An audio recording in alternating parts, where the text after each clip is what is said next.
तो 5 राज्यों की 475 सीटों पर मतदान जारी है। वोटिंग हो रही है। बंगाल और असम में तीसरे चरण का मतदान हो रहा है। बंगाल की 31 सीटों पर, असम की 40 सीटों पर आज वोटिंग हो रही है। इसके अलावा दक्षिण भारत में तमिलनाडु, केरल और पुडुचेरी में सभी सीटों पर आज मतदान हो रहा है। एक ही चरण में तमिलनाडु, केरल और पुडुचेरी में आज वोटिंग संपन्न हो जाएगी। टीएमसी के नेता गौतम घोष के घर से इस बीच ईवीएम बरामद की गई। हावड़ा के उलवेरिया उत्तर सीट पर ईवीएम मशीन मिली है। ईवीएम मिलने की खबर के बाद इलाके में तनाव है। पश्चिम बंगाल से बड़ी खबर, आज तीसरे चरण की वोटिंग हो रही है और इसी बीच तृणमूल के नेता गौतम घोष के घर से इलेक्ट्रॉनिक वोटिंग मशीन ईवीएम बरामद की गई। हावड़ा के उलवेरिया उत्तर सीट पर यह ईवीएम मशीन मिली है और इस मशीन के मिलने के बाद से इलाके में तनाव। 31 सीटों पर आज वोटिंग हो रही है बंगाल में। पूजा मेहता और जानकारी के साथ हमारे साथ हैं। पूजा, ईवीएम मशीन टीएमसी के नेता के घर।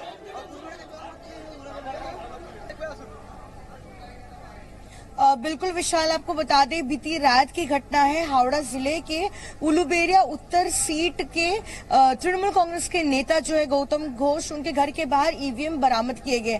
आपको बता दें स्थानीय लोगों ने पुलिस को खबर दी थी कि इस नेता के घर के बाहर घंटों से जो है ये ईवीएम रखे गए हैं और उसके बाद ही जो सेक्टर होती है ऑफिसर्स वहां पर पहुंचते हैं। उसके अलावा सेंट्रल पैरामिलिट्री फोर्सेस और पुलिस वहां पे जब पहुंचती है तो उनको पता लगता है कि वहां पर जो सेक्टर ऑफिसर है वो खुद मौजूद है। उनकी मौजूदगी में वो सारी ईवीएम तृणमूल कांग्रेस के नेता के घर के बाहर रखे गए थे ईवीएम।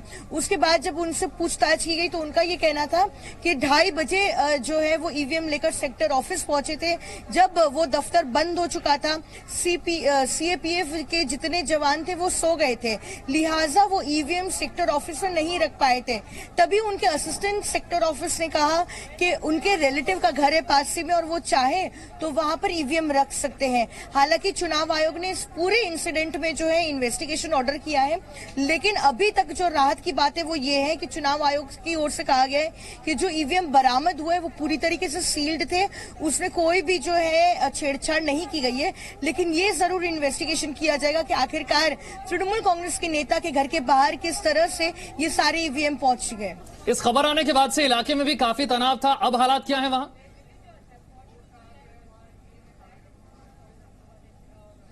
देखिए, क्योंकि बीती रात की खबर है तो जब स्थानीय लोगों ने इसकी खबर दी तो कुल मिलाकर वहां पर जो है काफी तनाव हो गया, क्योंकि एक तरफ तृणमूल कांग्रेस के कार्यकर्ता थे जिनका ये कहना था कि जानबूझकर वहां पर ईवीएम नहीं रखे गए, वहीं दूसरी ओर बीजेपी कार्यकर्ताओं का ये कहना था कि तृणमूल कांग्रेस के जो नेता है वो ईवीएम के साथ टैंपर करना चाहते हैं, वो छेड़छाड़ करना चाहते हैं।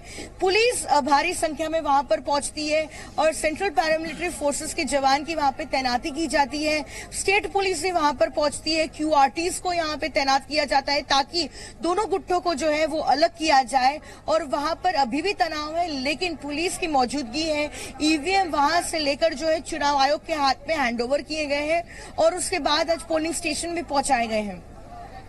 बिल्कुल, तो पूजा मेहता को आप देख रहे हैं पश्चिम बंगाल के आरामबाग से हमारे साथ हैं। इसके अलावा सिद्धार्थ मेरे साथ तमिलनाडु से हैं। वहां पर किस तरह से वोटिंग हो रही है उसके बारे में जानकारी देंगे वरिष्ठ पत्रकार शंभुनाथ शुक्ला, और राज बिहारी जी मेरे साथ स्टूडियो में मौजूद हैं, उनसे चर्चा करेंगे। लेकिन इससे पहले हुगली के तारकेश्वर से रवि त्रिपाठी की रिपोर्ट देखते हैं। यहां से स्वपन दास गुप्ता बीजेपी के उम्मीदवार। इस वक्त हम पश्चिम बंगाल के हुगली जिले के तारकेश्वर विधानसभा सीट पे हैं और आपको दिखाना चाहेंगे ये तारकेश्वर मंदिर है और लोगों में जो लगी, ऐसा लग रहा है कि मंदिर में जाने के लिए लाइन लगी है। ये मंदिर में जाने की लाइन नहीं है, ये मतदान करने की लाइन है। मतदान शुरू हो चुका है और जो जोश है, देखिए महिलाएं एक तरफ, पुरुष एक तरफ। पुरुषों की संख्या भले ही छोटी है, लंबी लाइन कम जो है महिलाओं की देखने को मिल रही है। महिलाएं लगातार आ रही हैं और अपना मतदान करने के लिए, चूंकि लोकतंत्र में जो आज कहा जाता है ये मतदान का दिन जो होता है पर्व की तरह होता है और इसको पर्व की तरह ही लोग मनाते हैं। अपने मतदान का इस्तेमाल करना, चूंकि दिन में धूप तेज हो जाएगी इसलिए सुबह सुबह आकर मतदान करना। ये तमाम देखिए लाइन में नौजवान है। क्या भाई सबसे पहले मतदान करने के लिए आए आप? नहीं, इससे पहले दिए है। नहीं, सुबह सुबह सबसे पहले? हाँ, सुबह सुबह है, बहुत गर्मी भी होगा इसलिए कैसी सरकार चाहिए? सरकार कैसे चाहिए जो मैंने सार्वजनिक विकास करे कि हम लोग जो नौजवान है जो अभी नौकरी के खोज में है उसका कुछ व्यवस्था करे, ऐसे ही बस, कुछ नहीं है। अच्छा, ऐसी सरकार की व्यवस्था करे, विकास। कैसी सरकार चाहिए आपको? जो हमारा के लिए अच्छा चाहता है उसको भी। अच्छा, आपको कैसी सरकार चाहिए? वो अच्छी सरकार होता है, अच्छा अच्छी लगेगा। सरकार चाहिए। हाँ। महिलाओं से पूछते हैं भाई, महिलाओं को कैसी सरकार चाहिए? आपको कैसी सरकार चाहिए? मेरा अच्छा अच्छा अच्छी सरकार चाहिए। तो सबको अलग अलग तरीके से सबका अपना उम्मीद है, दिखाना चाहेंगे। देखिए गजब का जोश है पश्चिम बंगाल में, और यहाँ मतदान होती भी ऐसी है। मतदान में 80% से ज्यादा पोलिंग होता है, और उस इसलिए होता है कि लोग जो है उत्साह के साथ आते हैं और इसको एक पर्व की तरह मनाते हैं और जमकर मतदान अपना करते हैं। तो ये लाइन लंबी होती जा रही है, लाइन छोटी होने के बजाय लंबी होती जा रही है। और मुझे लगता है कि जिस तरह से तारकेश्वर में लोगों का जोश दिख रहा है, तारकेश्वर में प्रधानमंत्री मोदी भी आए थे, उन्होंने भी अपील की थी, तमाम तरह की बातें भी की थी। यहाँ इंडस्ट्री लगाने की बात थी, क्योंकि सिंगूर यहाँ से बगल में है। सिंगूर में जिस तरह की चर्चा आप जानते हैं कि जिस तरह से इंडस्ट्री बंद हुई, उसके अलावा तमाम सारी बातें हैं। तो कुल मिलाजुलाकर जो प्रधानमंत्री की ने भी अपील की है, तमाम और नेताओं ने भी अपील की है कि लोग घर से निकलें और अपना मतदान करें। तो ये उसका असर आपको पीछे दिखाई दे रहा है। तो अब तक किन किन दिग्गजों ने वोट डाला है, जरा उनकी तस्वीरें भी आपको दिखा देते हैं। रजनीकांत सवेरे सवेरे वोटिंग के लिए पहुंचे। इसके अलावा कमल हासन, जिनकी पार्टी एमएनएम इस बार चुनावी मैदान में भी है, वो भी वोट करने के लिए पहुंचे। कांग्रेस के बड़े नेता पी चिदम्बरम पहुंचे। केरल में बीजेपी के प्रत्याशी मेट्रो मैन ई श्रीधरन भी वोटिंग के लिए पहुंचे। सुबह सुबह ये दिग्गज वोटिंग कर चुके हैं। सिद्धार्थ मेरे साथ हैं। तमिलनाडु में आज एक ही चरण में 234 सीटों पर वोटिंग हो रही है। डीएमके और एआईएडीएमके के बीच मुख्य मुकाबला है, लेकिन बीजेपी ने भी इस बार खूब ताकत झोंकी है। तो जरा सिद्धार्थ बताइए, किन मुद्दों पर आज वोटिंग हो रही है? तो तमिलनाडु में हम देखेंगे तो कैंपेन तो मेजर इश्यूज इस पे हुई है कि लॉ एंड ऑर्डर, एआईडीएमके और एनडीए का सबसे बड़ा मुद्दा ये था कि लॉ एंड ऑर्डर एआईडीएमके के 10 साल के रूल में। सिद्धार्थ, आप अपनी बात पूरी कीजिएगा, लेकिन जरा तस्वीरें भी दिखाते रहिएगा किस तरह से लोग वोटिंग के लिए पहुंच रहे हैं।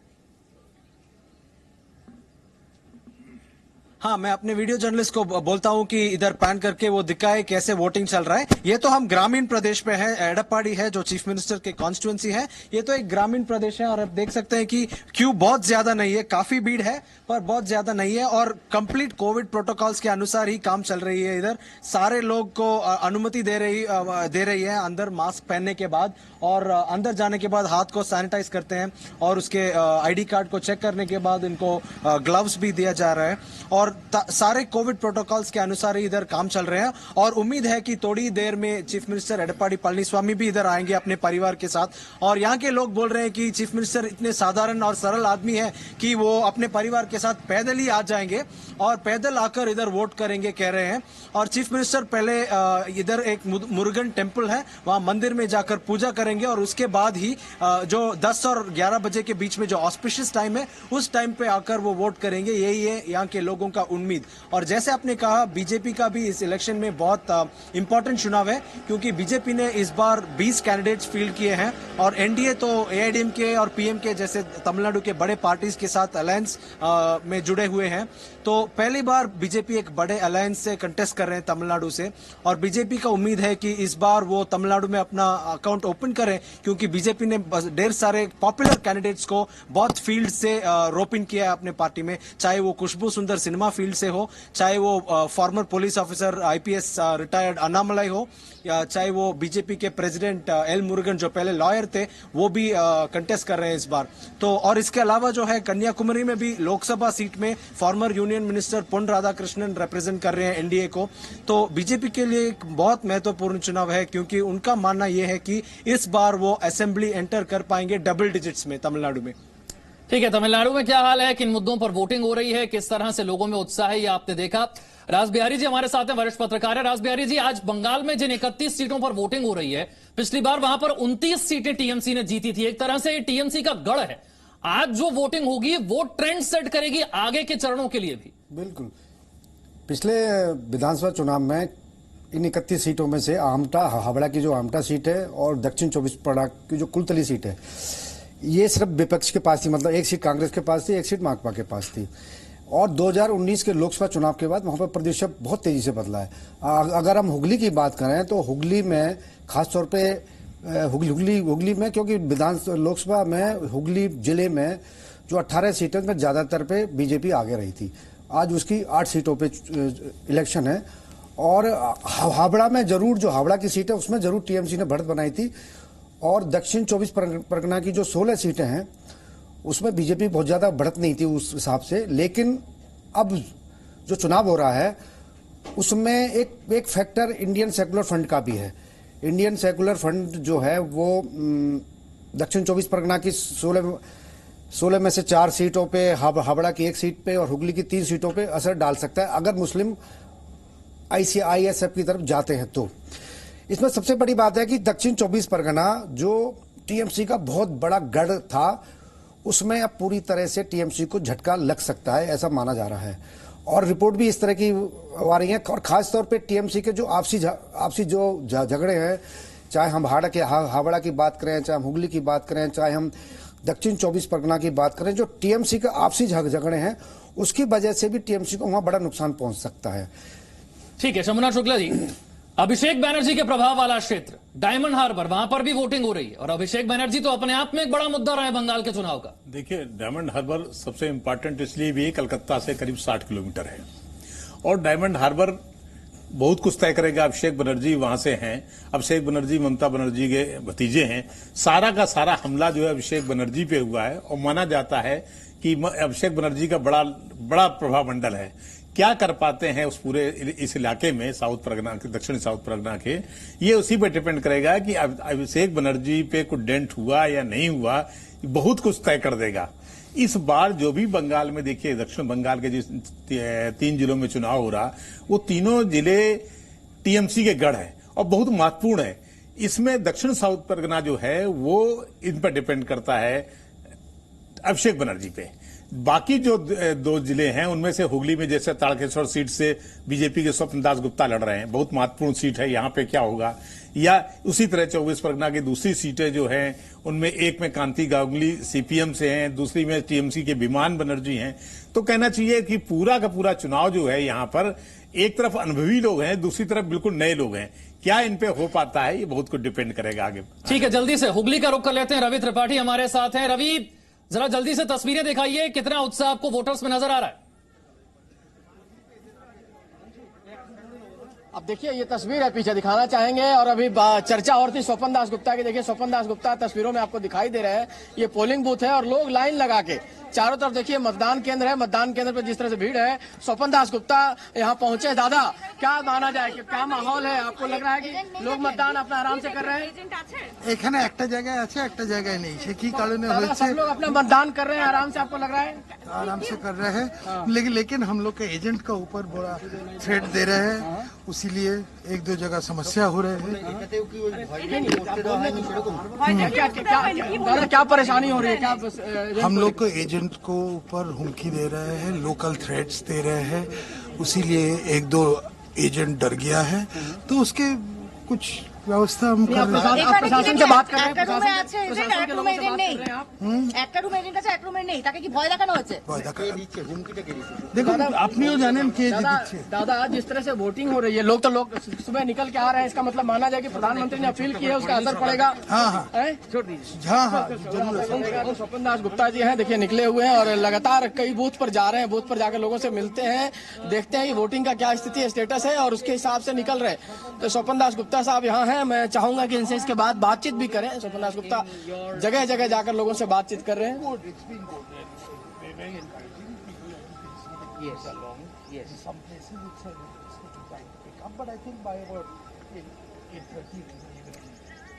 ये स्वपन दास गुप्ता से बात करने की कोशिश कर रहे हैं। यहाँ पर रवि त्रिपाठी बता रहे हैं कि अलग अलग बूथ पर जाकर देख रहे हैं कि वोटिंग सही तरीके से हो पा रही है नहीं। और शंभुनाथ शुक्ला जी, एक बड़ा मुद्दा रहा है बंगाल में, ऐसा बहुत कम राज्यों में देखने को मिलता है। आपने पिछले चरण के चुनाव में देखा था, ममता बनर्जी आरोप लगाने लग गई थी, चुनाव आयोग को चिट्ठी लिख दी थी, फिर चुनाव आयोग को सफाई देनी पड़ी कि जैसा आप आरोप लगा रही हैं ऐसा कुछ भी नहीं हुआ।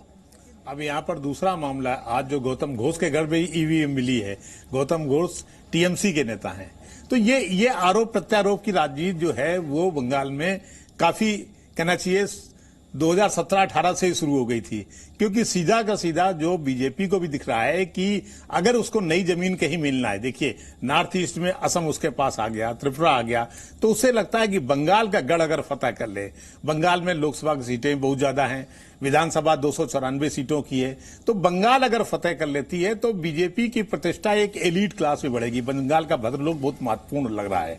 तो ये ऐसा लग रहा है कि बीजेपी जो बंगाल में एक जमाने में तो खाता नहीं खुलता था, पिछली बार 3 सीटें आई थी, इस बार उसकी स्थिति ये आ गई है कि वो टीएमसी के बराबर खड़ी है। दूसरी तरफ जो सीपीएम का एक बहुत बड़ा कैडर था, देखिए इस राजनीतिवाद कैडर बेस्ड है, जो बहुत बड़ा कैडर था वो टीएमसी से कहीं ना कहीं खफा है। वो कैडर जो है वो सीधे सीधे बीजेपी के पाले में जाता दिख रहा है। लोग पिछले जो लोकसभा चुनाव हुआ था 2019 में, वो पूरा का पूरा जो सीपीएम कैडर था वो चला गया था बीजेपी के पाले में, उसका लाभ दिखाई पड़ा था। इसलिए ये इस बार भी हो सकता है कि बहुत से लोग जो टीएमसी से खफा हैं और सीपीएम के लोग हैं वो कहीं ना कहीं बीजेपी की तरफ भी वोट कास्ट कर सकते हैं। और जिस तरह से आपके अभी रिपोर्टर भी दिखा रहे थे, जिस तरह से बम्पर वोटिंग भी अभी सुबह से शुरू हो गई है, 7 बजे से मैं तो बैठा हूं, 7 बजे से देख रहा हूं तो लोग लाइन लगा के खड़े हो गए थे। इससे लगता है कि हालात जो है बहुत ही बिल्कुल कांटे की टक्कर है, नेक टू नेक फाइट चल रही है। ठीक है राज बिहारी जी, एक तरफ सवाल पूछा जा रहा है कि बीजेपी के पास अपने नेता तो है नहीं बंगाल में, तो टीएमसी के लिए गए नेता है, लेकिन फिर सवाल यह भी तो होना चाहिए कि टीएमसी के इतने बड़े और दिग्गज नेता छोड़कर बीजेपी की तरफ क्यों आ रहे हैं? उन्हें बीजेपी में क्या नजर आ रहा है? देखिए, टीएमसी में सबसे बड़ा जो नाराजगी है नेताओं की, जिसके कारण मुकुल राय आए, शुभेंदु चौधरी आए, राजीव बनर्जी आए, और भी बहुत सारी जगह इनके जितने समर्थक हैं वो भी पार्टी बीजेपी टीएमसी छोड़ के बीजेपी में आए। इनकी सबसे बड़ी नाराजगी थी ममता बनर्जी के भतीजे अभिषेक बनर्जी से, क्योंकि पार्टी की पूरी कमान, सरकार की पूरी कमान में, माफी के साथ मैं आपको रोकूंगा, रवि त्रिपाठी के साथ स्वपन दास गुप्ता इस वक्त बात कर रहे हैं, जरा एक बार फिर से उनके पास चलते हैं। अंदर पहुंच गया तो ये हम हाथ जोड़ के उनको बोला कि भाई ये नियम है, आप लोग प्लीज नियम फॉलो करिए, लोग कोऑपरेट करेंगे। मेरे ख्याल में मैं आशा करता हूँ लोग कोऑपरेट करेंगे। आपको लग रहा है कि निष्पक्ष मतदान हो पाएगा जिस तरह से? मैं तो चाहता हूँ निष्पक्ष मतदान। तो अगर कुछ ऐसे नियम कोई रूल्स है भाई, रूल्स मना के आप चलिए, यही तो हमारा आवेदन है। कोई दिक्कत नहीं है आपको लग रहा है? तो एक दिक्कत होने से हम कंप्लेन करते हैं, कंप्लेन को एड्रेस कर रही है पुलिस, बोल रहे हैं जो जरूर कोऑपरेट करेंगे। मैं रिक्वेस्ट कर रहा हूँ, मैं आशावादी हूँ कि उन्होंने वो कंप्लेंट मानेंगे। जीत को लेकर कितने आश्वस्त हैं आप? ये देखिए, ये सब আমার সঙ্গে রয়েছে वोटिंग, अब लोग वोट दे रहे हैं, लोग को मतदान का भी तो एक गुरुत्व देना है, उनका भी तो इज्जत देना है। तारकेश्वरेर प्रार्थी, लेकिन मैं कॉन्फिडेंट हूँ और जहाँ दिक्कत हो रही है वहाँ मैं शिकायत कर रहा हूँ और शिकायत को पुलिस रवि, किस तरह की कंप्लेंट, किस तरह की शिकायत की बात कर रहे हैं स्वपन दास गुप्ता, जरा बताइए। जो शिकायत आई है, देखिए स्वपन दास गुप्ता का शिकायत यह है कि उनके जो पोलिंग एजेंट होते हैं, बीजेपी के जो पोलिंग एजेंट बूथ पे होते हैं, उनको कई जगह धमकाया जा रहा है, उनको वहां बैठने नहीं दिया जा रहा, क्योंकि ये रूरल इलाका है। आपको दिखाना चाहेंगे, देखिए भीड़ देखिए इस इलाके में। इस पोलिंग बूथ पर चलेंगे, दिखाएंगे, ये पोलिंग बूथ है, ये देखिए स्वपन दास गुप्ता यहाँ बात कर रहे हैं और ये जगह है। इस पोलिंग बूथ पर लाइन देखिए, लाइन लंबी है, लेकिन इसके अलावा ये शिकायत है कि इस पोलिंग बूथ पर बीजेपी का पोलिंग एजेंट जो था वो नहीं था, उसको दिक्कत हो रही है, उसको बैठने नहीं दिया जा रहा है, टीएमसी की तरफ से धमकाया जा रहा है। तो उन्होंने शिकायत की और शिकायत करने के बाद जो पुलिस अफसर हैं, जो बंगाल पुलिस के अफसर हैं, वो यहाँ आए हैं और उन्होंने हमारे सामने बातचीत की है, उनको बताया कि इस तरह की दिक्कतें हो रही है। तो उन्होंने कहा है कि आपकी शिकायत को एड्रेस किया जाएगा। तो ये पोलिंग बूथ है, ये जगह हम जो जानना चाहेंगे, क्योंकि हम लोग भी भागते हुए आए हैं। ये दीदी, ये जगह कौन सा है? गोपीनाथपुर प्राथमिक विद्यालय। क्या यहाँ शिकायत हो रही है कि पोलिंग एजेंट कई जगह नहीं बैठने दे रहे हैं लोग? না এসব জানি না, আমি তো ভোটার অ্যাসিস্ট্যান্ট বুথে আছি। আমি এই লাইনগুলো কোন মানে 3টে এখানে বুথ আছে দেখতেই পাচ্ছেন, 12, 13, 13 রে। बंगाली में बोलते हैं, दिक्कत है, हिंदी कम लोग बोलते हैं। ये देखिए लाइन में लोग लगे, महिलाओं की लाइन में सुबह से देख रहा हूँ, जहाँ भी जा रहा हूँ, चाहे तो तारकेश्वर गया था, जहाँ भी गया था। आप लोग को वोटिंग देने में कोई दिक्कत तो नहीं है? कोई परेशानी है? क्या दिक्कत है? देखिए क्या, ठीक है, हिंदी बोलते पारवी ना। अच्छा, क्या लग रहा है, कैसी सरकार चाहिए, कौन सरकार चाहिए, दीदी का या मोदी का? दीदी और मोदी के बीच में देखिए इस महिलाएं हैं, क्योंकि महिला वोटर से ममता बनर्जी को बहुत उम्मीदें हैं। तो इस तरह से महिलाएं जिस तरह से लाइन लगा के वोट दे रही हैं, वो तमाम तरह का संकेत देता है। उधर भी देखिए बुजुर्ग जो मतदाता है, ये भी लाइन लगा के, नौजवान और बुजुर्ग सब एक लाइन से है। तो मैं इधर जाके बातचीत करूंगा इनसे। एक मिनट दादा, मतदान को लेकर कैसी सरकार आप लोग को चाहिए? क्योंकि लाइन में लगे आप लोग मतदान देने के लिए, हर 5 साल के बाद मतदाता के पास एक अधिकार होता है। कैसी सरकार चाहते हैं आप लोग? आपको बोला कैसे बोला आपको? कैसी सरकार चाहिए? कौन बोला? तो हमारे नहीं अच्छा नहीं है, नहीं बोला है। कौन सरकार चाहिए? मेरा मन का थोड़ा ठक है रहेगा। अच्छा, गुप्त ठीक है रवि, हम मतदान आपके पास लौटेंगे। बड़ी संख्या में लोग यहाँ पर वोटिंग के लिए पहुंच रहे हैं, मतदाताओं में काफी उत्साह है। और एक बार फिर से आपको इन 5 राज्यों में जहां पर वोटिंग हो रही है, कौन कौन से बड़े चेहरे मैदान में हैं, उनकी तस्वीरें भी दिखाते हैं और साथ ही ये भी बताते हैं कि किस तरह से वोटिंग इन 5 राज्यों में चल रही है। देखिए बड़े चेहरे कौन से हैं चुनाव मैदान में, ये तस्वीरें आप देख रहे हैं, चाहे वो स्टालिन हो, पलानीसामी हो, पनीर सेल्वम हो, कमल हासन हो, स्वपन दास गुप्ता हो, ई श्रीधरन हो, हेमंत बिस्व शर्मा असम के, और उमान चांडी, ये वो बड़े चेहरे हैं जिनकी किस्मत का फैसला आज ईवीएम में कैद होने जा रहा है। 5 राज्यों की 475 सीटों पर वोटिंग की हर खबर, हर तस्वीर आप तक लगातार पहुंचाते रहेंगे। एक छोटा सा ब्रेक, फौरन हाजिर होंगे। Presenting B News app available on Google Play and App Store. Download it now.